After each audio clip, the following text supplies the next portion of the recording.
The nurses that get hired weeks just after taking their NCLEX understand something that most nurses don't. It's not about studying so much and obsessing over practice questions and losing focus of what you really want. Yes, it is important to study and pass your NCLEX. Those who are getting jobs faster and getting hired faster understand this one thing. Positioning yourself for success is key. My name is Dr. Farah Laurent. I've helped over 200 nurses just like you right out of school, and sometimes even nursing students, secure positions much faster than all of their classmates.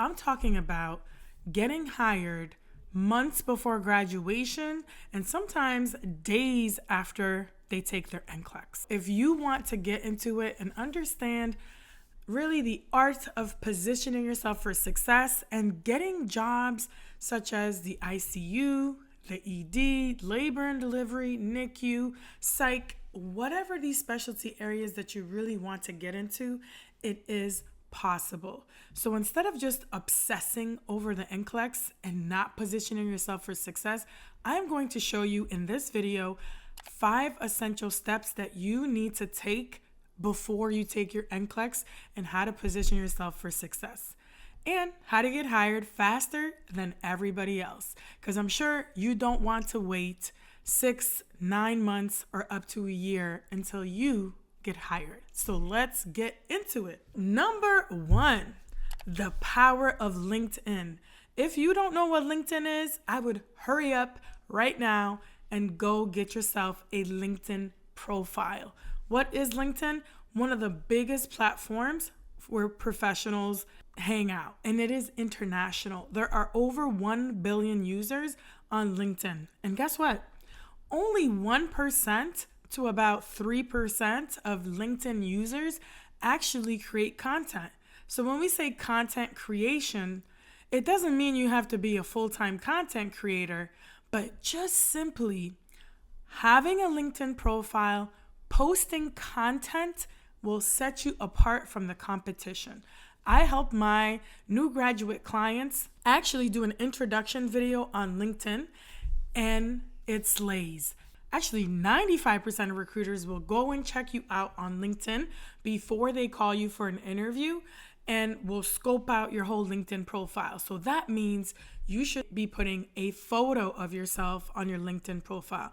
It should be forward facing and at least a good amount of like a headshot and preferably a little bit of your torso. It shouldn't just be your face or too far away where they can't even tell what you look like. So that's number 1. Number 2, I would put perhaps future ICU nurse or future L&D nurse in your headline. In my course, The New Nurse to Dream Role, I literally highlight step by step how you go and fix up your LinkedIn profile step by step, literally to the T. How to fill out your skills, education, and how to write the About Me section that is so important. And then I also teach you how to do the LinkedIn introduction video. How do you get access to this course? You can actually go to nursefarah.com and check out that course. So, just a tip for you. And then there's a DM strategy, which I'm not going to get into right now, but you should be DMing hiring managers and recruiters on LinkedIn and connecting with them. So that is gold. Number 1 is LinkedIn. Number 2, before you graduate or even pass your NCLEX, you should have in hand 3 to 5 recommendation letters. That's right. From your clinical instructors, from your professors. Don't wait months and months after you're now done school, after you've passed your NCLEX, because a lot of these professors and clinical instructors get super busy during the semesters, or sometimes they switch schools and you may not be able to find them again. So you want to make sure that you get recommendations that are relevant to the area that you want to apply to. Hence, if you've had a rotation in labor and delivery, mother, baby, NICU, and that is one of your interests, then 100% one of those recommendation letters should be from one of your clinical instructors or professors that taught you women's health or maternity. And then you can also get them to write these recommendation letters so that you can create a brag folder. I'll talk about that in future videos. We're not going to get into it, but it's all about positioning yourself for success. In fact, if you want to learn more, I have a weekly webinar that is specifically for new nurses like you, and I reveal so many things that I don't reveal here on the YouTube channel, and you should definitely get your seat. Seats are limited. Click the link below and save your seat. And I do these weekly. You want to get in before they get full. And in this webinar, I teach you how to stand out, how to be bold. I go through all my frameworks, strategies, and actually I've had multiple nurses who have just come to the webinar, and just from attending my webinar, they're getting offers. And it's wild. Like, even I'm blown away by the content that I give because it's so valuable.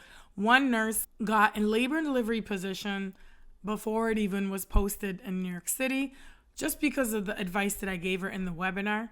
And another got a job in the PICU, in the pediatric ICU, and messaged me later and told me that she was so excited. She followed some of the strategies and gems that I dropped in the webinar. So please sign up before it gets full. And these nurses are making 6 figures. Another nurse that I'm currently working with just got a second interview at Stanford, and she already has 2 offers lined up. So that's literally 3 offers about to be in the door. And that's not uncommon for a lot of my clients that I work with. And it's not just in any city. I'm talking New York City, California, like San Francisco area, all over.